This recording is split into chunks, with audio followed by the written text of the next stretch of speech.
G'day, this is Wally from Bright Flight Paragliding. This is hopefully the first of many videos. I'm just going to be doing some weather forecasting for the Victorian pilots, especially aimed at PG2 and PG3 pilots, especially those interested in doing cross-country or thermaling flying. What I'm going to do is I'm doing it on Thursday evenings. I do it on Thursday because it gives individuals enough time to decide whether to come up for the weekend or not and pack their car on Friday night, on Thursday night, and leave Friday, I should say. I'm also doing it after 7 p.m. A lot of weather models and forecasting gets done after 7 p.m. And that's when they change them for the following day. So with that being said, let's get straight into it. Here we're looking at this page, we're looking at Bureau of Meteorology, excuse me. And we're at just the weather maps page and the 4-day colour forecast. So looking at Saturday, we can see there's this high pressure system centred over the Bight, and it moves quite a long way in the 12 hours of Saturday between 10 a.m. and 10 p.m. And then Sunday, you can see it's slowing down as it moves further into the western part of Victoria. Remembering that a high pressure system rotates anti-clockwise, this airflow into Victoria is going to be, because the isobars are quite close together, it's going to be quite strong on Saturday, and from the direction, as I said, southwest.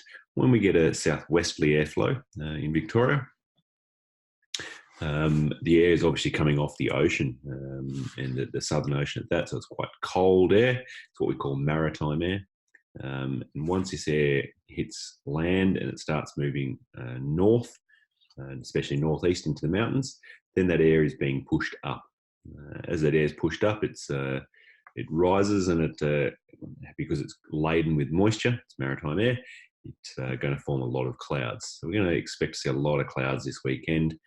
Saturday morning, a lot of wind. As the weekend progresses, you can see the isobars start to relax and they get further apart on Sunday, and then Sunday afternoon, Sunday evening in particular here, it's a long way away. So we can expect some light winds, probably a clear night Sunday night. So that's a bit of an overview of what we're going to expect in terms of weather. We spoke a little bit about the amount of cloud around right instead. So you can see the amount of wind that we're talking about. It's actually quite high, and this is in the valley, so it's at 315 metres, so quite low. In the valley, we're getting 40 k's an hour on the ground.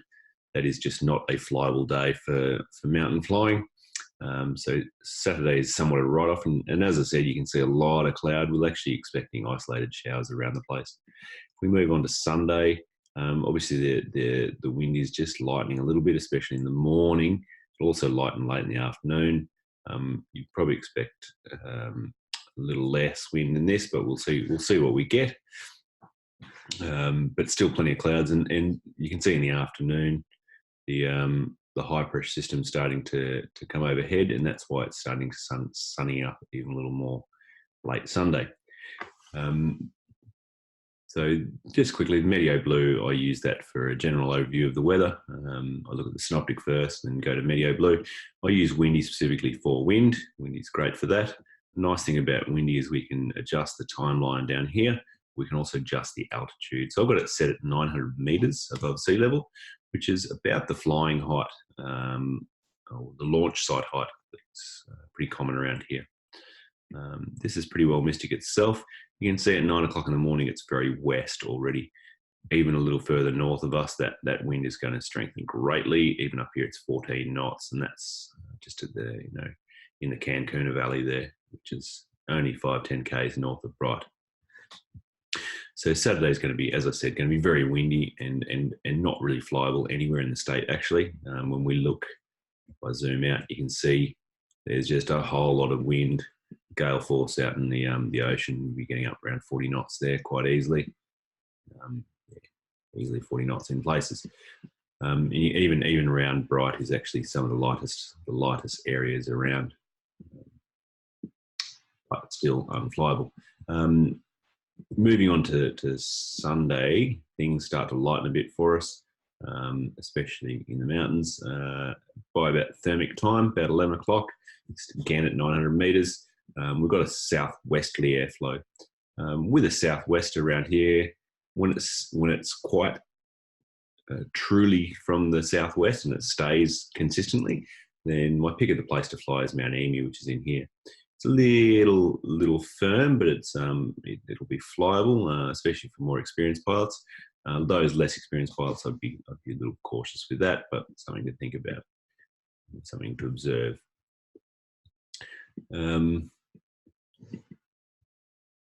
The other thing that's going to make Sunday a bit more flyable than Saturday is if we look at a soaring specific forecast. And this is what we call SkySight. So I like SkySight. It's only been around a couple of years, and it's done by a sailplane pilot, Australian sailplane pilot, Matthew. Forgotten his surname, but he's done all these models. The two that I like to look at with SkySight are hydrothermals and buoyancy. Thermal strength and buoyancy shear ratio. Those two here. If we look at hydrothermals, and this is Saturday, you can see everything is quite low.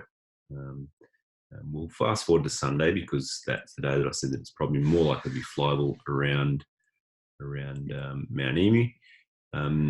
When we talk about hydrothermals, usually I just go to the peak time of the day. So about 2:30. This is the peak of the day, and around Emu takeoff itself, Mount Emu, we're getting 1,900 meters. So a bit higher in the afternoon.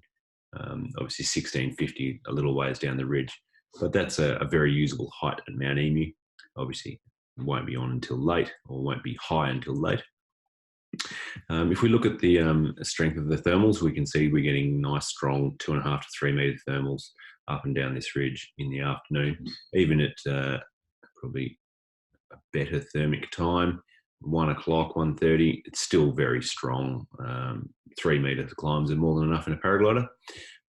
But more importantly, you can see that there's very little stippling. So if I zoom out a little, you can see these areas in and around Bogong here that has a lot of dots. If I zoom out a little more, you can see areas around Moyu and Beechworth that have a lot of dots, what we call stippling. Stippling is how easy a thermal is to work, essentially. If I go back to Saturday, you'll see this is why Saturday is going to be a shockingly bad day. Stippling, especially around Mount Bogong, is really heavy, big dark dots. Obviously, you're not going to run into the dots in the sky. It's just giving us a model of how hard the thermals are going to be work. So the heavier the stippling, the more difficult the thermals are to work. And as I said, on Sunday, we're starting to lose some stippling. Monday itself, day after, sorry, just click 2 days there, you can see there's very, very little stippling anywhere in the state. And that is because our wind is getting lighter, and we're also now starting to intersect into this trough area here. So between two high pressure systems, when there's this area of this trough area, which is shown by these little bumps in the isobars here, here, and here, then we're going to get an area of instability, and the likeliness and the willingness for the air to rise is quite high. So if you're around on Monday, Monday's probably the pick of the days around here to fly. If not, if you're only around for the weekend, then my hot tip for the weekend is Mount Emu in the afternoon on Sunday before the drive home. Thanks for your time, folks. I hope you enjoyed the video. If there's any questions you have about any of these models, feel free to ask in the comments below, or get in contact at info@brightflight.com.au. We're here to help. We're here to teach people. Yeah, till next Thursday. Thanks.